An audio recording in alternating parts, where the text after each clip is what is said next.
for their playoff hopes, put them in the driver's seat to win the NFC East this week. But it was costly as well. Zach Ertz injured in the game, and not a sure thing to play against the Giants, as Mike Garafolo reports from Philly.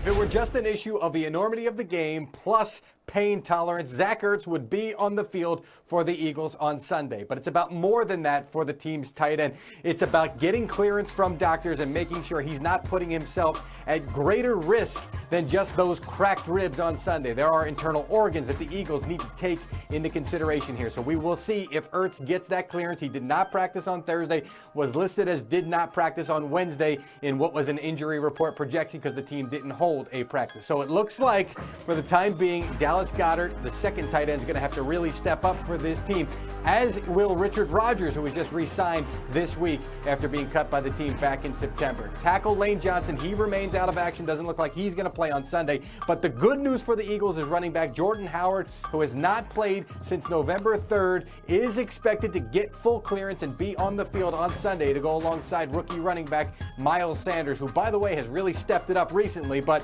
having Howard as that power back certainly wouldn't hurt. Ooh, Howard and Sanders. That would be interesting. That would be great. Peterson says he's going to stick with the hot hand, though, so Sanders would remain in the role that he's been in the last couple of weeks. No Ertz, though, potentially. That could change this dramatically, right? Yeah, absolutely. And Doug Peterson has been magical with how he's used his personnel in the different groups. But Zach Ertz has definitely been Carson Wentz's best guy getting him the football, a guy that he schemed up, Doug Peterson, and getting him the football, whether it's short yardage, whether it's in space, got to have it plays. Zach Ertz is your guy. And they've been using a lot of 12 personnel, which means two tight ends where he is the vocal point. Every time Carson Wentz drops back, he's trying to get that man the ball right there, Zach Ertz. He's their leading receiver on the season. Their top three leading receivers are two tight ends and a running back, which tells you everything you need to know about the way that their offense has gone this year. Is this going to be a tough matchup for them? No question. This team has not laid down. The Giants, they have not laid down for anybody. They're playing some really good football. They got Daniel Jones back. Saquon Barkley is setting records in the backfield. And when you look at the Giants and what they're doing, they're fighting at the end of the season. Saquon Barkley, it starts right here up front with the running game.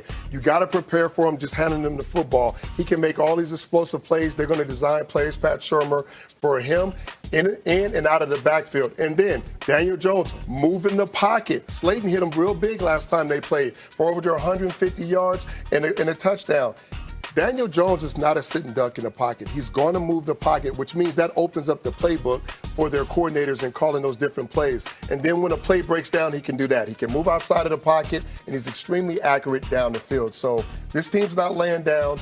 They present different problems. It's going to be a tough game, especially with all the parts that are missing for the Eagles. Eagles-Giants, one of 7 afternoon games on Sunday, and it will feature both of the FedEx Air and Ground winners from Week 16. Takes the snap, he's back to throw. Fires one right, touchdown Giants, Caden Smith, and they win it in overtime. Jones' 5th touchdown pass of the ball game. They give it to Barkley again. Big hole up the middle. Barkley across midfield, breaks to the 40, to the 30, to the 20, 15, 10, 5, dives for the end zone. Is he in? Touchdown Giants! Look at it, the Giants get performances like that, they could upset the Philadelphia Eagles. That would mean the Cowboys would only need to beat Washington to win the division. These two teams played back in Week 2. Dak and Zeke combined for 4 touchdowns in the first month of the season in that game. How about the rematch, though? Let's go to the star in Frisco and Jane Slater. Dak Prescott says he was there mentally on Sunday against the Eagles, but he didn't make the plays or throws that he wanted to. He also didn't get any throwing in on Wednesday or Thursday, but hopes to get some in on Friday, mirroring the preparation he had ahead of that contest against the Eagles. Now, speaking with reporters, he was asked about the prospect of this being the last game for Jason Garrett, given this is the last year in his contract. Prescott said, quote, "I think it's the last game of mine as well, so I'll be damned if I speak on anyone else's future or their place." Prescott is in the final year of his contract. The Cowboys can franchise tag him or extend him. Thank you, Jane. Last week when the Cowboys lost to the Eagles, one of their issues was dropped passes. According to PFF, the Cowboys had 5 drops, which was tied for 3rd most in a game by any team this entire season. Our Brian Baldinger shows how costly those drops were in this latest installment of Playbook. Last week was a disappointing loss for everybody in Dallas, but they left a lot of plays that could have been made on the field. Let me show you a couple examples right here. I mean, here's Michael Gallup, and on this play, he's going to run this pick route right here with Jason Witten on 2nd and 10, and he's going to come wide open on the play. It's a classic man beater. Everybody has this play in their playbook. Right there. There's the drop. Now, if you catch this ball, you're going to go a long ways after the catch. All right, but it's a drop. Now, it's not a great throw, but it's still a play that can be made. Now, you look at this play right here. I mean, in the slot is Randall Cobb. All right? He's going to run this route here where he's going to take this into the void. And it's going to be wide open against the Eagles' zone defense. And the throw is there to be made. But it's a drop. It's a drop right here in the middle of this zone. It's the right play. They attack it the right way. You got to make the catch. Now, Dak Prescott wasn't perfect in some of these throws.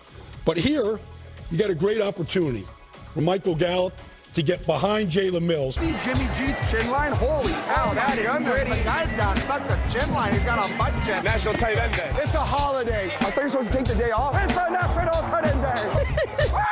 Jeez, relax. George Kittle, one of the most likable players in the league, also one of the best. The 49ers tight end, the highest graded offensive player of the year this year, according to PFF, which watches the film and grades every play. He's got a 94.4 on the season. That is crazy high.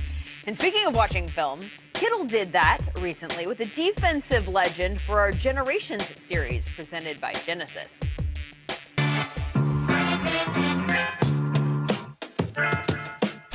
Hi, I'm George Kittle, tight end for the San Francisco 49ers. I'm here with one of my absolute heroes of all time, Brian Urlacher. He had an Old Spice commercial where he used to run and he would jump over and the running back would meet him and he would knock him backwards.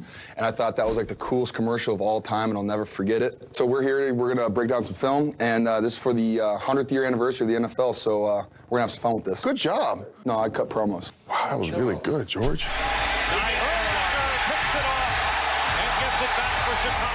You know this play. This is 2000 Detroit. Threw it right to me. I didn't know I was supposed to run. My first thing on this is your yak is not good. No, I'm not a yak guy. If I'd known you back then, I'd been so much better at yak, at yakking. So one thing I've always wanted to ask you about, the barbed wire. Yeah. When did you get it? When I was 18. So I got mine before Pamela Anderson got hers. Sure, because of you. I'm not sure if she got it because of me, but she got it after me. Okay, let's go to George's highlights, both of them. Wow. Wide open is Kittle. Kittle, does he have the speed to get there? Touchdown! What a play! There he is. Bro, you are fast. Thank you. It's like legit fast. When I watch you play, I'm like, dang, this guy's always open.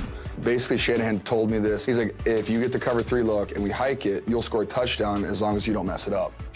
I was like, thanks, coach. Yes, I was like, I'll score. Is that the LT? That's Dion. I wasn't a very good celebrator.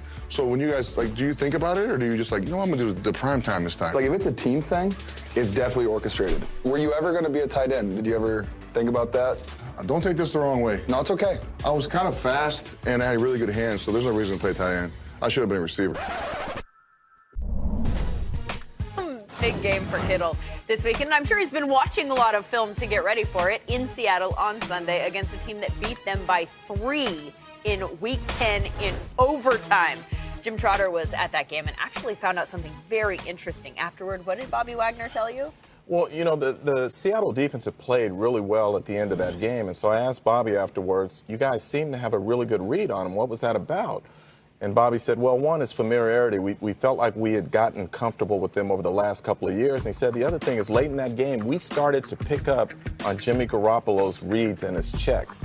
And if you watch late in the fourth quarter there were 2 near interceptions based on that. KJ Wright dropped one and Bobby dropped one. So clearly they had a good feel for what was going on there. Were you surprised he told you that? Because the analysts in studio they were like, why did he tell him that? Now they know to change the checks. You know, I was surprised, but I think also, look, when you play a common opponent twice a year, I have to believe that San Francisco would change its checks going into the second game. So maybe Bobby really didn't care. I don't know. I didn't ask him that. I should have. But yeah, I was a little surprised. But when you watch the tape, you can